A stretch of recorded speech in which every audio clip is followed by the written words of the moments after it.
Om Namo Bhagavate Vasudevaya. Om Namo Bhagavate Vasudevaya. Narayanam Namaskritya Naram Chaiv Narottamam Devim Saraswatim Vyasam Tato Jayamudire Nashtavrayeshu Bhadreshu Nityam Bhagavata Sevaya Bhagavati Uttam Shloke Bhaktir Bhavati Naishtiki. So continuing with the discussion on Srimad Bhagavatam, Canto 4, Chapter 19, King Prithu's 100 horse sacrifices. Text number 35 onwards. Kratur Viramattamesha Deveshu Duravagraha Dharma Vyatikaro Yatra Pakhandhar Indra Nirmitah. Lord Brahma continued, stop the performance of these sacrifices, for they have induced Indra to introduce so many irreligious aspects. You should know very well that even amongst the demigods there are many unwanted desires. There are many competitors in ordinary business affairs. In the Karma Kanda chapters of the Vedas sometimes cause competition and envy amongst karmis. A karmi must be envious because he wishes to enjoy the material pleasures to their fullest extent. That is a material disease. Consequently, there is always competition amongst karmis, either in ordinary business affairs or in the performance of yajna. Lord Brahma's purpose was to end the competition between Lord Indra and Maharaj Prithu. Because Maharaj Prithu was a great devotee and incarnation of God, he was requested to stop the sacrifices so that Indra might not further introduce irreligious systems, which are always followed by criminal-minded people. So many points here. Lord Brahma asked Maharaj Prithu to stop the sacrifice. He didn't ask Indra to stop stealing the horse. Because there's a level. I mean, if somebody like Maharaj Prithu is incarnation of God himself, something can be expected of him. But same thing cannot be expected of Indra. So that's why he didn't even ask Indra. And then secondly, enviousness. Enviousness is so deep-rooted in the materialistic people that they will keep on doing some nonsense things, some nonsense activities. In fact, everything that we see in the newspapers, on the news, or the whole world is running around because of envy of somebody else. All the problems, the chaos is because we are envious of somebody else. Somebody else is enjoying more than me. Why should he? And I'll try to do everything in my power to pull him down. And when I'm trying to pull somebody else down, means I'm already below him. That's why I'm trying to pull him down. But this envy is so deep-rooted. Just like there is a story, it is sometimes told, that there were two neighbors. So they were living very well, very nicely, but one neighbor, Mr. A, had a better house and better disposition. He was just a nicer person. That's all. So B was always envious of him. So somehow, in his basement, Mr. B found a what do you call it? That ark or a lamp. So he just rubbed that lamp, and a genie came out.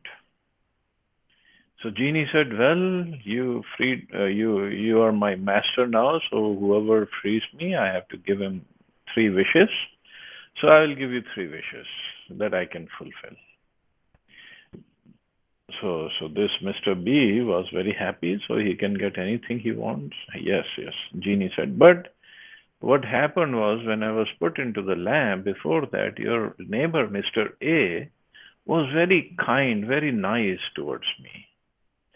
So as a matter of being so nice and generous, so whatever you wish, he will get twice of that. He'll get it two times. But you go ahead, whatever you want. You will get whatever you want.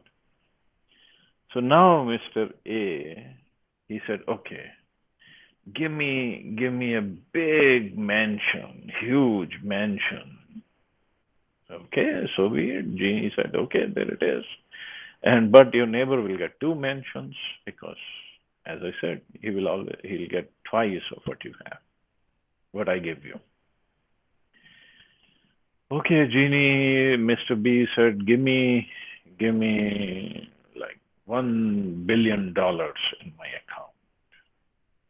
Okay, boom, right away, $1 billion. But Mr. A will get $2 billion. So, so B could be happy with big mansion, $1 billion, and he can ask third wish to be just happy. But he was very envious of the neighbor. How come he is getting twice? So he said, Mr. Genie, my third wish is you just take one of my eyes out. So his point was, if he is blind by one eye, the Mr. A, the neighbor, he'll get both his eyes out because he is supposed to get twice the whatever wish he is having. So this is envy actually, and this we have it very much inside us, and this is what is going to keep us bound up in the material world.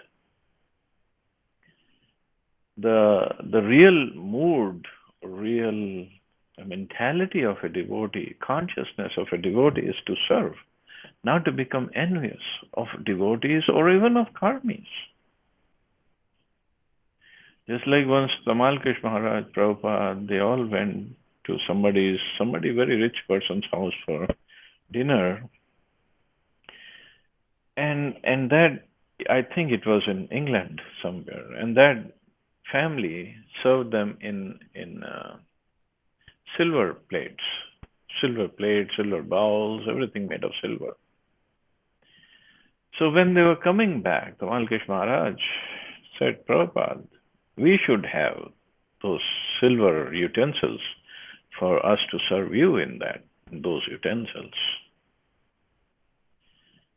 Prabhupada just looked at him and said, don't be envious of his opulence. So we can say, oh no, he was thinking of serving Prabhupada, not for himself. But there was envy somewhere. Prabhupada could detect that. How come he is having silver utensils? We are doing such a great job. We should have the silver utensils. Whether to serve Prabhupada or whether to enjoy ourselves. Most of the time it is to enjoy ourselves. Even if I want to serve Prabhupada in silver utensils, but it's to show off to people that I am serving Prabhupada in silver utensils. See, we have silver utensils. That is envy. We get envious of others of very little things. Somebody got a garland of the deity, or we become envious. Why? How come he is having the garland? How come I am not having? Instead of being happy that the devotee got garland from the deities, prasadam.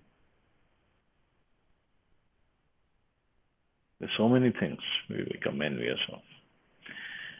And this is what Brahma is saying, that he cannot say that to Indra, so that's why he's telling Prithu Maharaj that you stop the sacrifices. Evirindrop samsrishta pakhandar haribhirjanam hivik chakshvanam yaste yagyadhrug ashwamut. Just see how Indra, the king of heaven, was creating a disturbance in the midst of the sacrifice by stealing the sacrificial horse. These attractive sinful activities he has introduced will be carried out by the people in general. So, as stated in Bhagavad Gita, Yadyadacharti Shreshtas, whatever action is performed by a great man, common men follow in his footsteps. And whatever standards is set by exemplary acts, all the world pursues. So, whatever action is performed by a great man, it doesn't say whatever words he speaks. Action. Action is really followed by people in general. For his own sense gratification, King Indra thought to defeat Maharaj Prithu in the performance of 100 horse sacrifices. Consequently, he stole the horse and hid himself amid so many irreligious personalities, taking on the false guise of a sannyasi. Such activities are attractive to the people in general. Therefore, they are dangerous. Lord Brahma thought that instead of allowing Indra to further introduce such irreligious systems, it would be better to stop the sacrifice. A similar stance was taken by Lord Buddha when people were overly engrossed in animal sacrifices recommended by the Vedic instructions.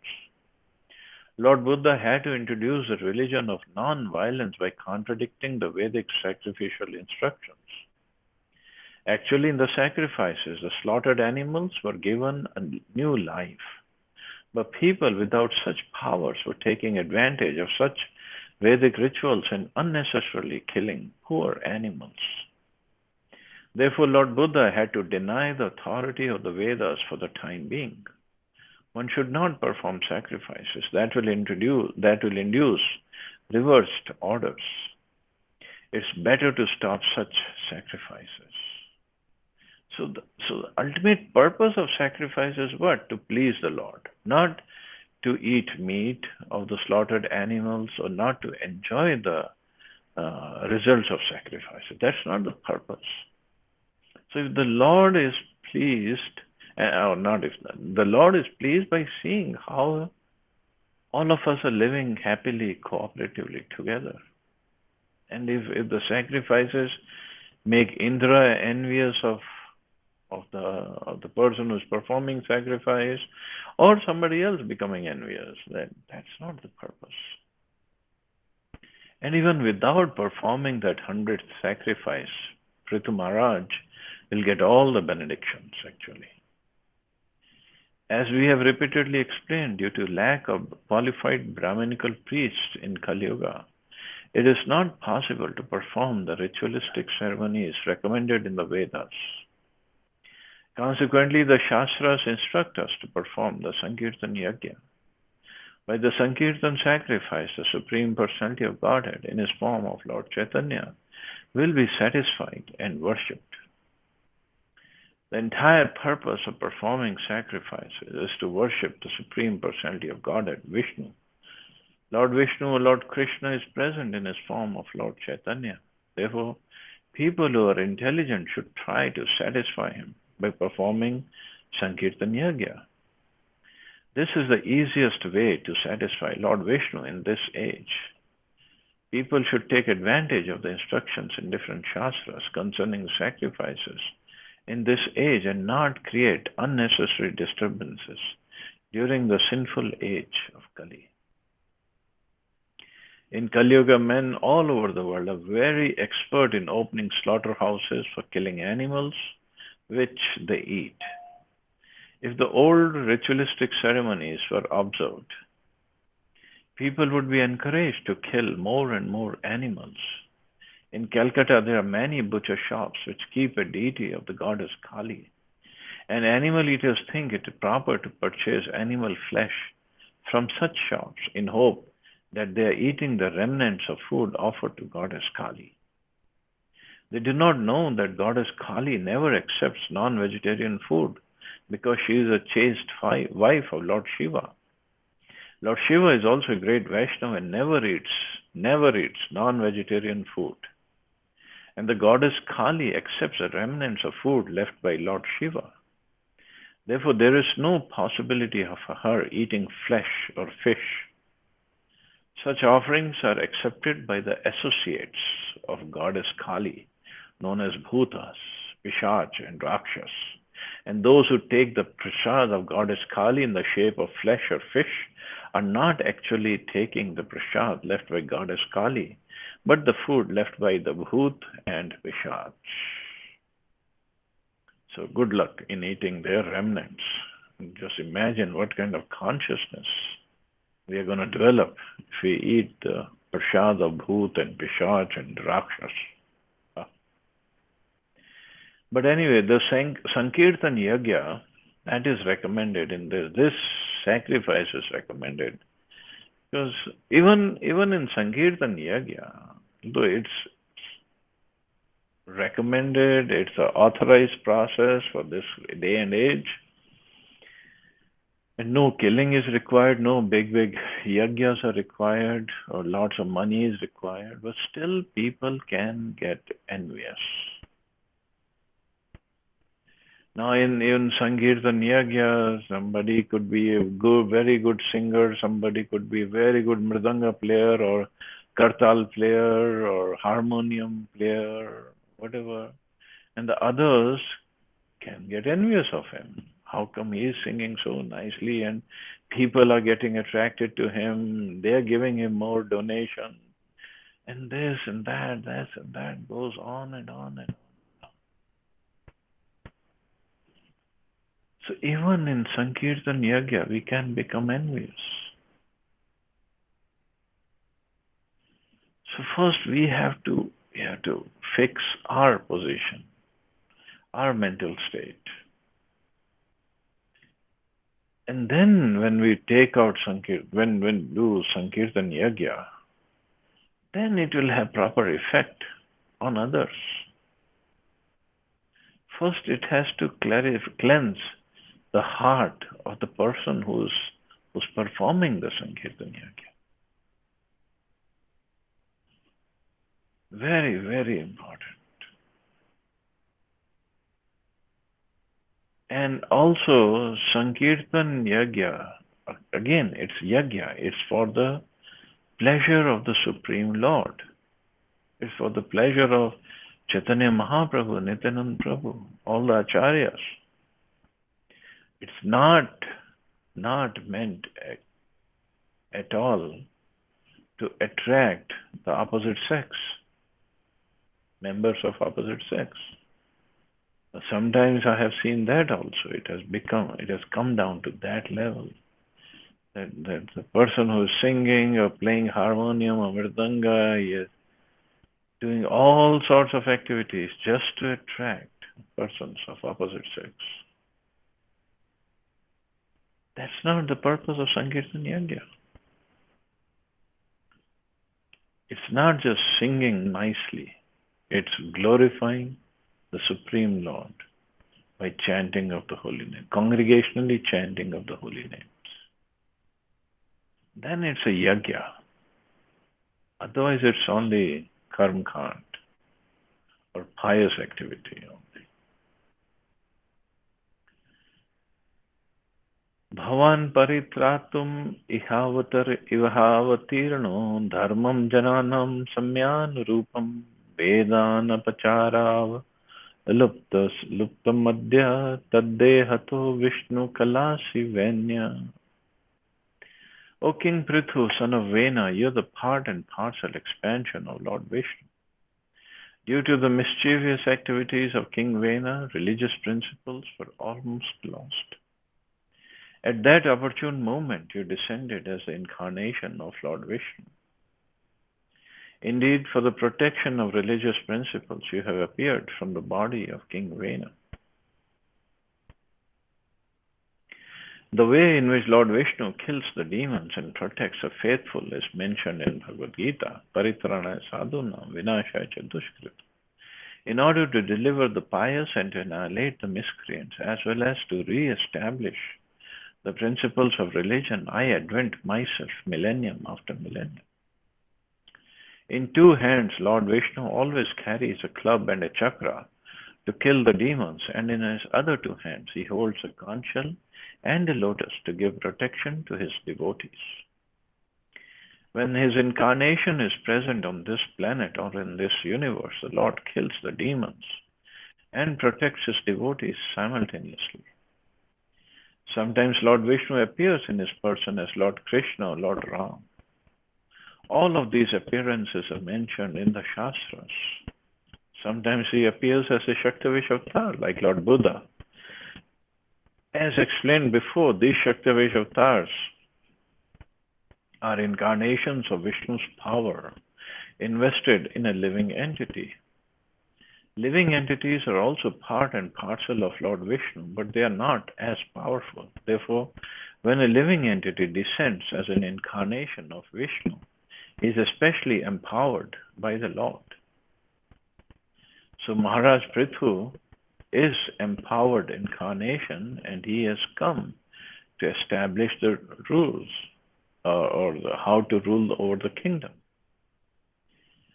So this is what Brahmaji is reminding Maharaj Prithu, that your main purpose is to establish religion. When King Prithu is described as an incarnation of Lord Vishnu, it should be understood that he is a Shaktavesh avatar, part and parcel of Lord Vishnu, and is specifically empowered by him. Any living being acting as the incarnation of Lord Vishnu is thus empowered by Lord Vishnu to preach the bhakti cult. Such a person can act like Lord Vishnu and defeat demons by arguments and preach the bhakti cult exactly according to the principles of Shastra. As indicated in Bhagavad Gita, whenever we find someone extraordinary preaching the bhakti cult, we should know that he is especially empowered by Lord Vishnu or Lord Krishna. As confirmed in Chaitanya Charitamrita, Krishna Shakti Vina Nahi Tara Pravartan. One cannot explain the glories of the holy name of the Lord without being specifically empowered by him. If one criticizes or finds faults with such an empowered personality, one is to be considered an offender against Lord Vishnu and is punishable. Even though such offenders may dress as Vaishnavas with false tilak and mala, they are never forgiven by the Lord if they offend a pure Vaishnava. There are many instances of this in the Shastras. So Prabhupada, after explaining about King Prithu, so he is explaining about himself or Bhakti Siddhanta Maharaj or Bhakti Vinod Thakur. So they were especially empowered by the Lord to preach the message of bhakti, message of Krishna or message of Chaitanya Mahaprabhu. And that is why they found so much of success all over. So much of success. Especially Srila Prabhupada, because he preached all over the world. It's not easy. And it cannot be done by an ordinary person. In only 12 years at the advanced age, such an advanced age, he started at the age of 70 to preach a worldwide movement, which nobody even knew what it's going to look like. But he preached. And that's why it's mentioned in Chaitanya Charitamrita, the Krishna Shakti Vina Nahi Tara Pravartan. One cannot preach or explain the glories of the holy name of the Lord without being specifically empowered by him. And that too all over the world, not just one city, not just one state or one country, all over the world. And teaching the disciples everything from scratch. Everything.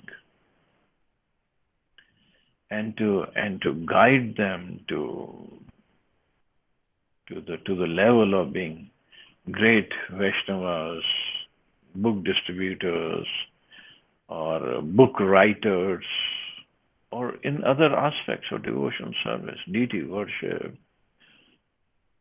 and temple buildings, and paintings, and accounting, and so many things he taught them.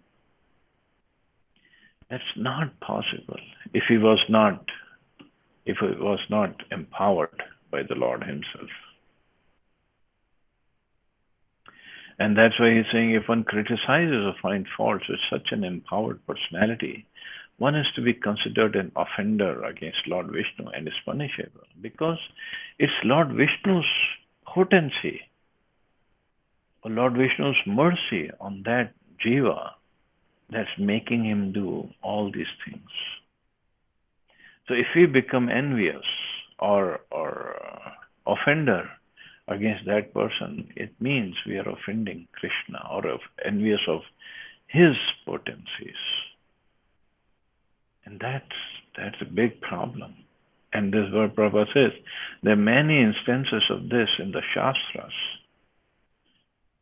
In the Shastras because we can read about Prabhupada and the movement that Prabhupada established, how he established and how it grew.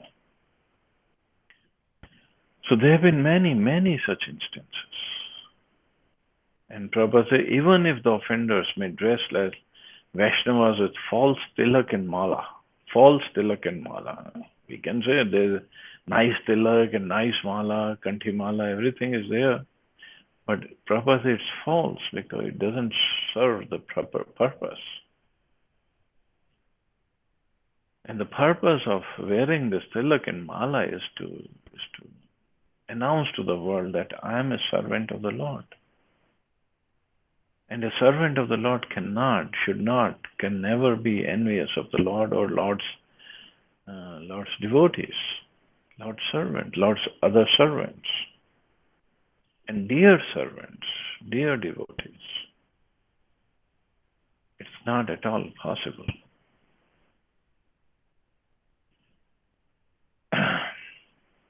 So we have to understand the position of devotees who are serving all over the world, preaching and to whatever extent, doing book distribution and doing so many services.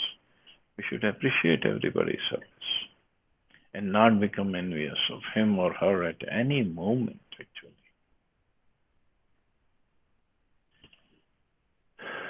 So anyway, we'll stop here. See anybody has any questions or comments.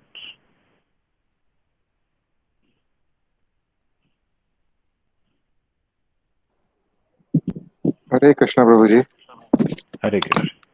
Prabhu, we read like Indra did this mischievous act in that mischievous act, and Indra is a great Vaishnava as well, like holding such a big position and devotee. So somewhere, like when we're talking Indra like that, when we discuss about Indra among other people, so aren't we somewhere committing a kind of aparadh or something like that? Oh, no. Well, see, who's talking? Lord Brahma himself. No, Who's, like we read and well, then we are discussing it with someone. Oh, Indra was such a mischievous person, and like that. Then we discuss it.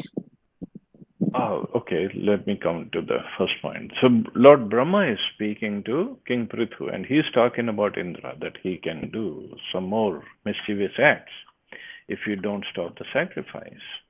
So, Lord Brahma is an authority, and he's not talking out of enviousness of Indra's position. He's talking out of the compassion towards him so that they can rectify his mistakes. So we also, when we are hearing and when we discuss among ourselves, so one thing, if you remember, yesterday or day before, I said, Indra is a great devotee of the Lord. So whatever is happening, he's somehow being influenced by Lord's Maya.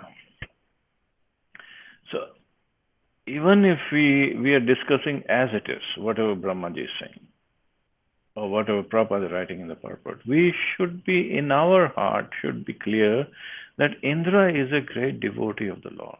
And whatever is happening, it's either for his rectification, it's as a lesson for us. Not that we are trying to put down the position of Lord Indra. No, we cannot. We should not. And you're right.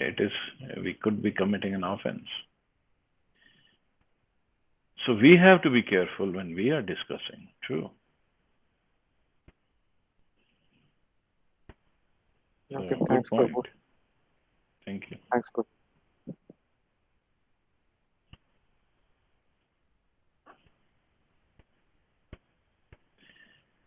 Okay, so I guess we can stop here. You all have a wonderful and safe day. Hare Krishna. Jai Shri Prabhupada. Guruji, thank you very much. Hare Krishna. Jai Shri Thank you so Prabhupada. much, Prabhuji. Hare Hare Krishna. Krishna, Prabhuji. Jai Krishna, Prabhupada.